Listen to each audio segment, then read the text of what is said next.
Hey student, I am Vatsala Singh, your English teacher. Today we will start chapter 2, Bringing Up Carrie. It is from your supplementary reader book. So this story is about Carrie, a 5-month-old baby elephant who lives and grows up with his 9-year-old friend and keeper. Okay, so this story is narrated by the author who is 9-year-old and brought of Carrie. Carrie doesn't eat much, just about 16 kilograms of delicious Twix a day. Playful and sensitive, Carrie saves a boy from drowning. ठीक है, तो ये जो आपका chapter है ये एक book से लिया गया है जो कि लिखी गई है धन गोपाल मुखर्जी के द्वारा, फ्रॉम कैरी द एलिफेंट। उन्होंने एक किताब लिखी है, उसी में से कुछ पोर्शन आपको एज अ चैप्टर प्रेजेंट किया गया है। ये स्टोरी कैरी के बारे में है जो कि एक छोटा सा बेबी एलिफेंट है और जो कि ऑथर के साथ ही बड़ा होता है। सो इन द फर्स्ट पार्ट इसमें ये बताया गया है कि जो ऑथर हैं वो कैसे कैरी को पालते हैं। जब वो स्टार्टिंग में उनके पास आया था तो कैरी कितना बड़ा था, 5 मंथ्स का था और ऑथर 9 इयर्स के थे। और जब कैरी खड़ा होता था तो वो अपने पैरों पे जब खड़े होते थे तो उसके बराबर आ जाते थे। उसके बाद 2 साल तक वो उतना ही बड़ा रहा और फिर एक साथ उन लोगों की हाइट बढ़ती गई, वो भी बड़े हो गए, एलिफेंट भी धीरे धीरे बड़ा होने लगा। इसलिए एग्जैक्टली उसकी हाइट क्या हुई उनको पता नहीं चला। जो ऑथर है वो कैरी को नहलाने के लिए नदी के किनारे ले जाता है, उस पर मिट्टी रगड़ता है और उसको क्लीन करता है और कैरी को वहाँ बहुत अच्छा लगता है पानी में नहा के। ऑथर के ही घर पे कैरी के लिए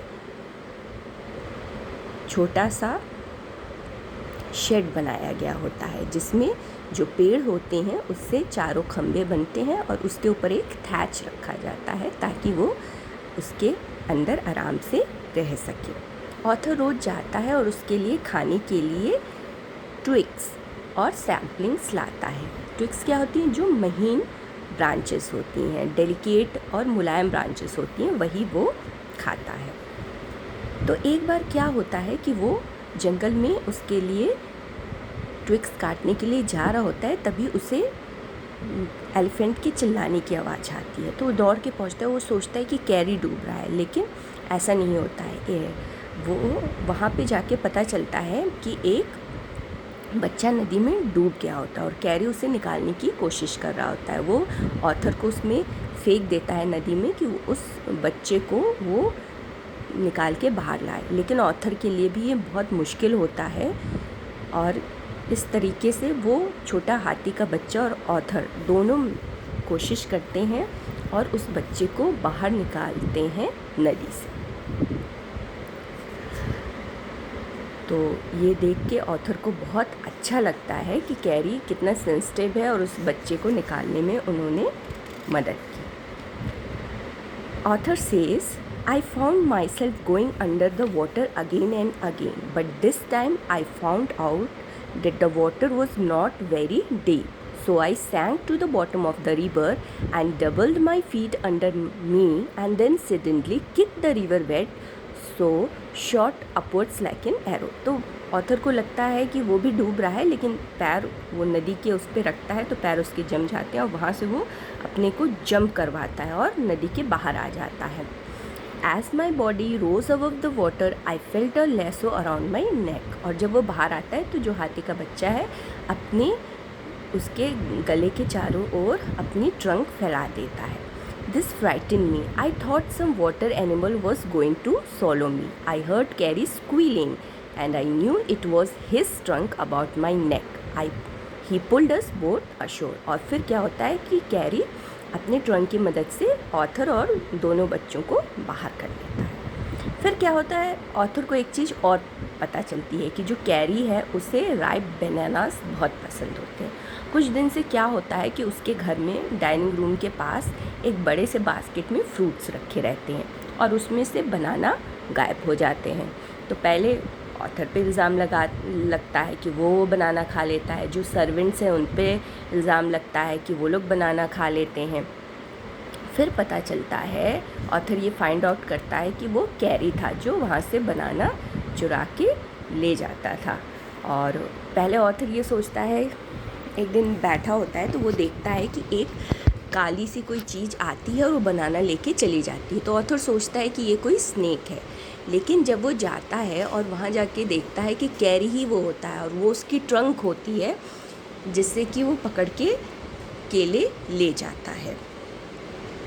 तो ये पता चल जाता है कि कैरी वो बनाना चुराता है। तो ऑथर ये बात सबको बताता है, अपने पेरेंट्स को और सबको, कि इस मिसचीफ के पीछे कैरी है। फिर कैरी ऑथर को ये भी पता चलता है कि Carrie is a fast learner, he masters all signals and sound he is taught. There is one lesson though that an elephant takes 5 years to learn, Carrie is no exception. और जो भी जानवर हम लाते हैं उसको हमें ट्रेनिंग देनी पड़ती है कि कैसे उठो बैठो, कैसे कमांड्स को मानो, क्योंकि तभी वो हमारे बातों को समझ पाएगा।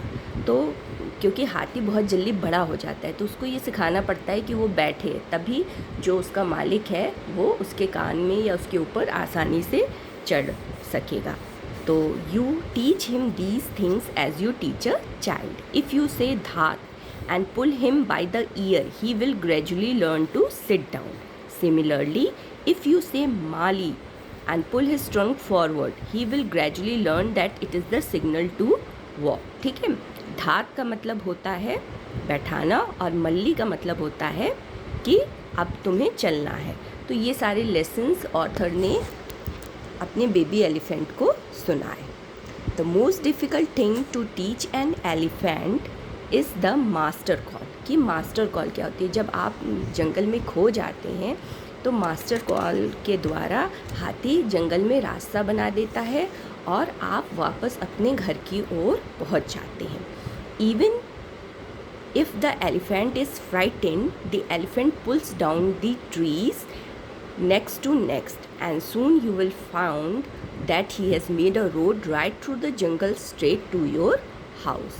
तो ये सब हाथी को सिखाना पड़ता है और वो हमेशा अपने मास्टर की हेल्प करता है।